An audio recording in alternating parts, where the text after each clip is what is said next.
दोस्तों नमस्कार। दोस्तों नमो बुद्धाय, जय भीम। हमारे YouTube चैनल में आपका स्वागत है। दोस्तों मैं आज एक कल्पना जिसको मैं अपने दिमाग में सोचता रहता हूँ, आज मैंने सोचा क्यों ना अपनी ये कल्पना आज मैं आपके बीच शेयर करूँ।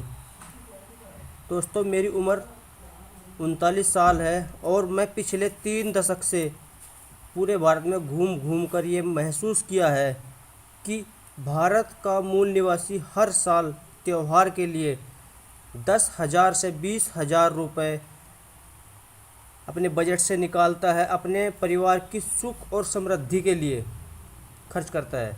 लेकिन आज हम जब अपने आप को चेक करते हैं तो हम पाते हैं कि अगर 2% लोगों को छोड़ दिया जाए तो हमारी हालत ज्यों की त्यों बनी हुई है।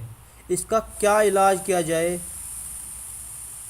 एक योजना मेरे दिमाग में अक्सर रोज़ाना चलती रहती है कि अगर इस पूरे भारत में से हम केवल 1 करोड़ लोगों को अपने साथ जोड़ने में सफल रहे तो इस योजना के माध्यम से हमारे खुद के school, college, university, hospital, library, TV channel, अखबार, कारखाने, फैक्ट्री, शॉपिंग मॉल और भी बहुत सारे रोजगार प्लस प्रचार के तंत्र हम लोग खड़ा कर सकते हैं। अब सवाल ये उठता है कि ये सारा फंड आएगा कहाँ से?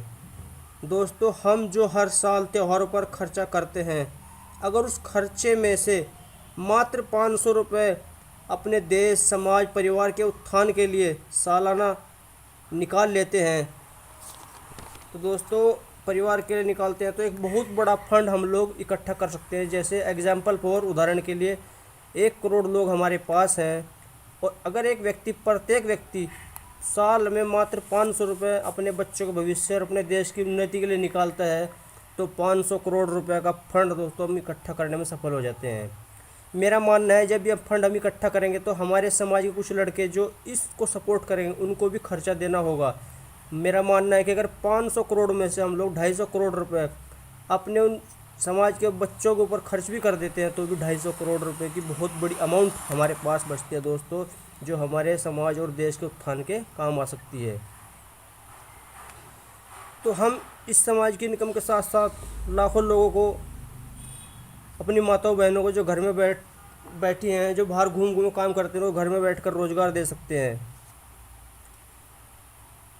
और दोस्तों अर्थशास्त्र का नियम कहता है कि जब आप पैसा कमाते हैं तो आप केवल अपने जीने लायक ही पैसा कमा सकते हैं, लेकिन जब पैसा पैसे को कमाता है, अगर उसको सही जगह से इन्वेस्टमेंट हो किया जाए तो पैसा 1 साल में अपने आप को खुद को 2 गुने से लेकर 10 गुने तक हो जाता है दोस्तों।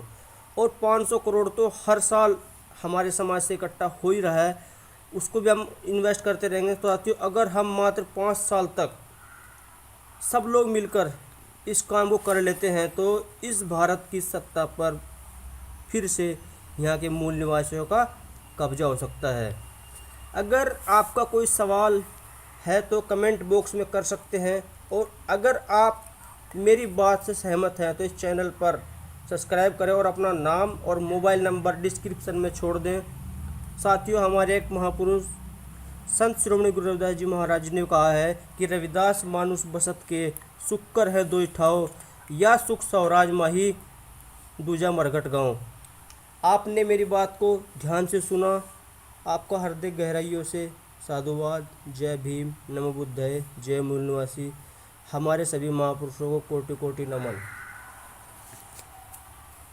दोस्तों ये जो बातें मैंने आपके बीच रखी, ये कोई बहुत बड़ा टारगेट नहीं है दोस्तों। अगर हम इस टारगेट को हकीकत में, अगर हम वाकई बाबा साहब के मिशन से, भगवान बुद्ध के मिशन से या अपने महापुरुषों के मिशन से वाकई प्यार करते हैं दोस्तों, तो इस काम को बहुत आसानी से किया जा सकता है। इस कार्य को हर व्यक्ति अपना कार्य समझकर उसको करना होगा, निस्वार्थ भाव से इस कार्य करना होगा। हम जो अपने वर्तमान में काम कर रहे हैं वो हम लोग करते रहेंगे, लेकिन साइड में थोड़ा थोड़ा समय अपने बच्चों के भविष्य के लिए भी हम लगाएंगे दोस्तों। जो स्थिति आज भारत में है, हम लाख अपने बच्चों के लिए कमाई कर लें, हम लाख उनके लिए मकान बना लें दोस्तों, कोई सियोरिटी नहीं है, कोई ऐसा संगठन नहीं है, कोई ऐसी संस्था नहीं है जो आपके सुख और दुख में आपके काम आए।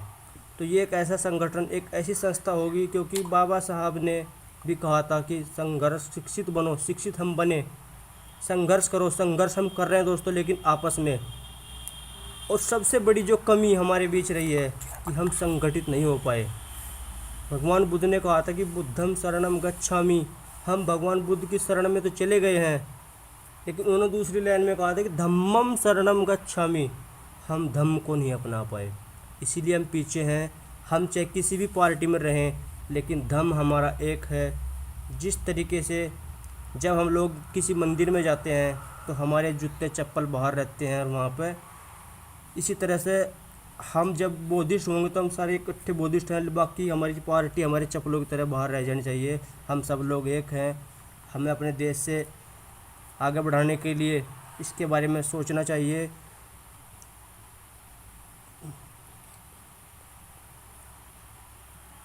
साथियों, हमारे एक फेसबुक, बहुजन समाज के फेसबुक यहाँ पर चलिए कुटुंबकम के नाम से, उसको सभी लोग डाउनलोड करें। साधुवाद। जय भीम। नमो बुद्धाय।